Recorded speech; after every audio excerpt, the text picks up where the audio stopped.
ingin mewawancarai dengan tema peraturan itu harus dilaksanakan. Dengan saya, Dia Chelsea Pratama, beserta rekan saya. Saya Siti Safa Safina.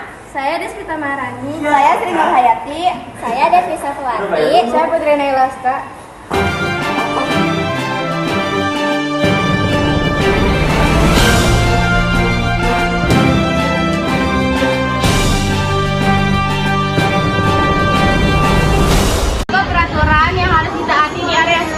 Oke, jadi peraturan yang harus ditaati di sekolah itu pertama, kalian tuh nggak boleh datang telat. Nah, kedua itu rambut harus rapi, celana nggak boleh pensil, terus masih banyak lah peraturan-peraturan lainnya yang harus kalian taati.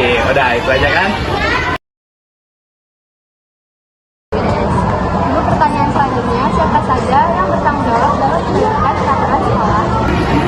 Menurut Ibu sih semua stakeholder yang ada di sekolah, baik itu guru, siswa, dan juga guru itu juga semuanya, bukan hanya yang terlibat dalam GDS saja, semua guru, wali kelas, guru mata pelajaran, semua punya tanggung jawab untuk menegakkan aturan yang ada di sekolah. Jadi tetap kalau misalnya ada siswa yang melanggar aturan, walaupun bukan GDS, tetap punya kewajiban untuk menegur ya siswa yang melakukan pelanggaran. Terima kasih, Bu. Sebelumnya, apakah Bu yang dapat bagi guru untuk memberikan arahan kepada siswa tentang bagaimana menaati peraturan sekolah? Setiap saat ya, kalau untuk menaati peraturan sekolah, kalau yang paling penting itu kalau misalkan siswa baru itu diberikan sebelum adanya masa orientasi kan. Kalau untuk yang siswa yang sudah ada biasanya tetap mengingatkan terus pasti kalau yang menaati peraturan sekolah itu siswa kadang ada lupa. Jadi sebagai guru ya mengingatkan kembali apa yang harus dilakukan dari sekolah.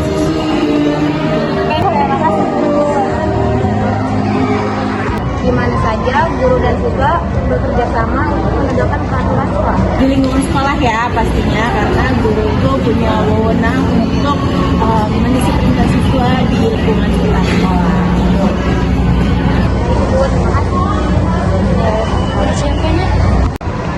Bu, pertanyaan selanjutnya, mengapa siswa masih tetap melanggar pada sekolah walaupun sudah ada sanksi dan poin yang berlaku? Banyak faktor ya sebenarnya, karena kan kembali lagi karakter si remaja ya, karena di SMP ini kan termasuk ke dalam usia remaja yang masih labil dalam karakteristik. Juga bisa jadi karena faktor pergaulan juga lingkungan sekitar. Jadi memang kalau untuk remaja itu kan biasanya tanpa memikirkan efek nanti yang akan terjadi ke depannya. Jadi melakukan sesuatu itu tanpa pemikiran yang panjang. Itu biasanya yang menyebabkan siswa itu masih tetap melakukan pelanggaran walaupun sudah tahu aturan yang berlaku dan tahu konsekuensinya, sebenarnya tahu punishment-nya apa, cuman tetap dilanggar ya itulah ya, karena pergaulan gitu, teman. Terima kasih. Bagaimana prosedur yang berlaku jika ada siswa yang melanggar peraturan? Kalau untuk pertama mungkin masih sebatas teguran ya, teguran dulu secara halus. Kalau misalnya masih melakukan juga ya berkaitan nanti dengan wali kelasnya.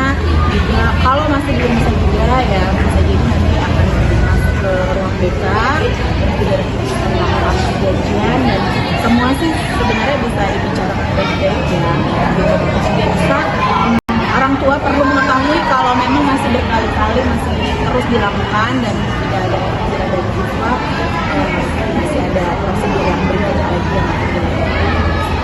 Pertama sih yang paling penting wali kelas, guru BK, orang tua itu perlu tahu kalau misalnya siswa melakukan pelanggaran.